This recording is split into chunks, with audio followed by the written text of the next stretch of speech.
I reopened the audio file, put on my headphones, and listened to every phrase, every word they said. That wretched old woman. That's what Allison called me.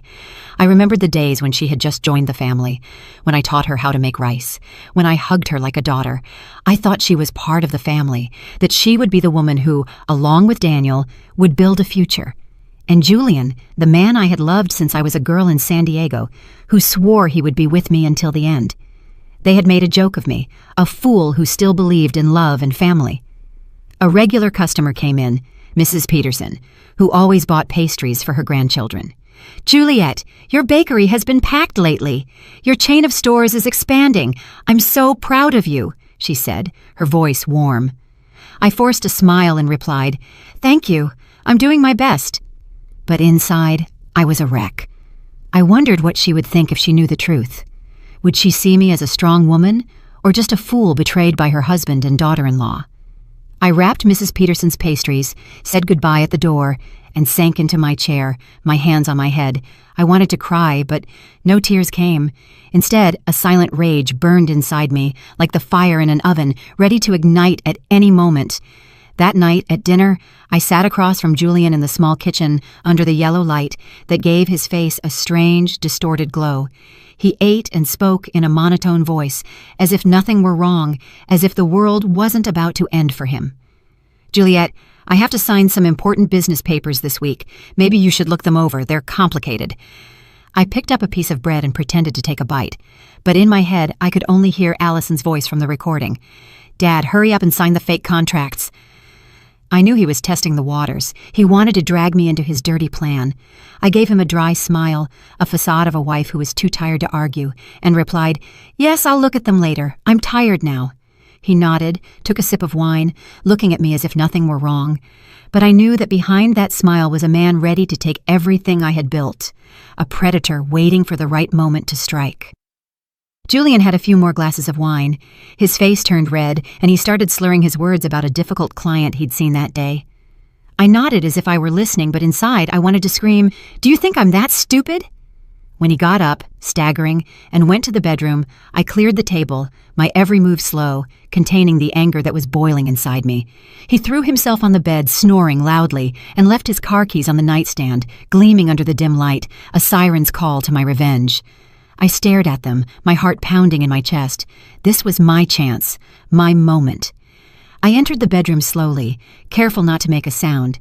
Every step felt like walking between pain and resolve, between the past and a new, unknown future. I grabbed the keys, squeezed them tight, and went straight to the garage. The night was quiet, hushed, as if the world was holding its breath. All I could hear were crickets outside, their chirping a soundtrack to my silent fury. I turned on my phone's flashlight. The weak light illuminated Julian's old SUV, a silent accomplice in his betrayal. I opened the door. The smell of gasoline was still there, mixed with a strange, sweet perfume. I opened the glove compartment between the seats, and there it was, the tube of lubricant with a loose cap and dried residue on the edge, a monument to their infidelity. I held it in my hand, feeling like I was holding a dirty secret. It was clear they had used it again, as if it were confirmation that Julian and Allison were still playing their secret game, their twisted little dance. I took the tube of lubricant to the kitchen, placed it on the counter, and washed my hands with lemon soap. I scrubbed them thoroughly, as if to erase every trace of the betrayal I had just touched. The fresh scent didn't calm my anger, but it helped me stay focused. I opened the tool drawer and took out a tube of clear, industrial superglue, the same kind I once used to fix a chair at the bakery. It was a tool of my trade, now a weapon of my revenge. I carefully unscrewed the cap of the lubricant and filled the tube with the glue, drop by drop, until it was completely full. I wiped the nozzle, shook it gently to mix it, and tested a little. It came out smoothly, just like the original lubricant. At a glance, no one would notice the difference. I smiled faintly, though a hurricane was raging inside me. This wasn't a game. It was the first step to getting justice. I put the tube back in the glove compartment, adjusted the floor mat and the seat just as they were, as if no one had touched anything before closing the car. I opened the trunk to check.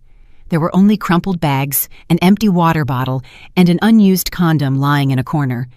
My heart skipped a beat, but I wasn't surprised anymore. I took pictures with my phone, adding them to the growing collection of evidence. Each image was another piece, a reminder that I couldn't let Julian and Allison get away with their lies. Back in the house, I put the keys back in their place, next to Julian's alarm clock. I grabbed an old book and sat on the living room sofa, pretending to read. The dim light fell on the pages, but I couldn't read a word.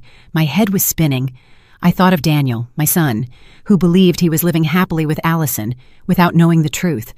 How could I tell him that his wife and his own father were betraying us? I thought of the bakery chain, of the 40 years of work and sleepless nights, of all the fights with Julian to defend my dream.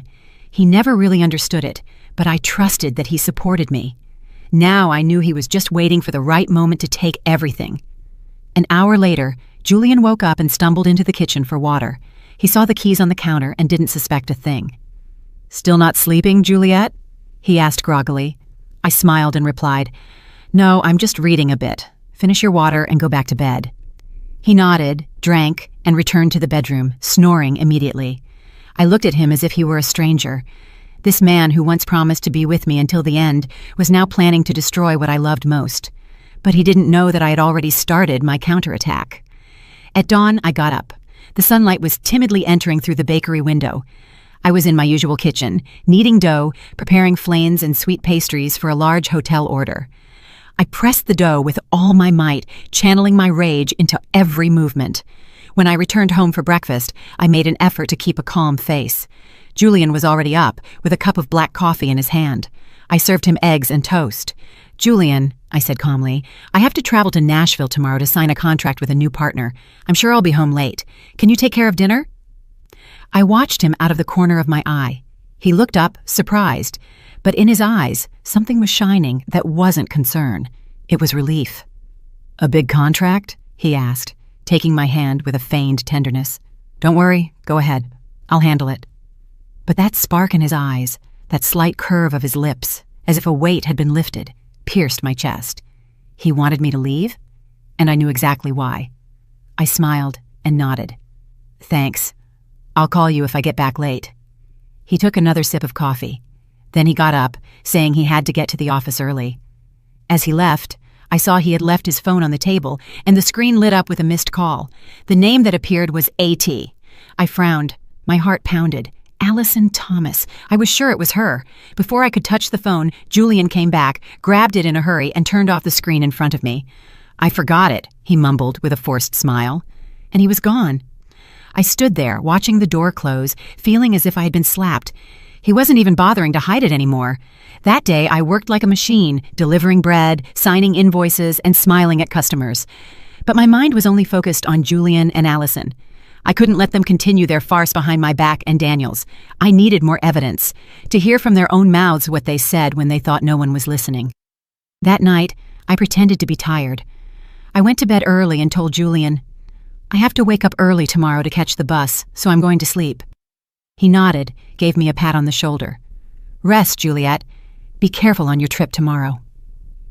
I lay down and closed my eyes, but I sharpened my hearing, attentive to every sound in the house.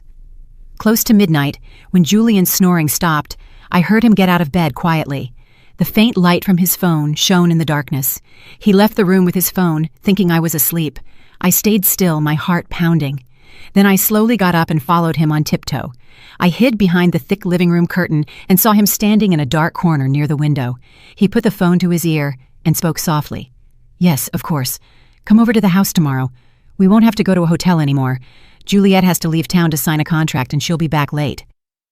I heard a soft giggle from the other side, Allison's sweet voice. "That's great, Dad. Finally we can relax." Julian laughed, replying, "Yeah, come early. I'll be waiting." I stood there behind the curtain, feeling my blood boil. They weren't just cheating on me. They were planning to turn my house, my son's home and mine, into their meeting place.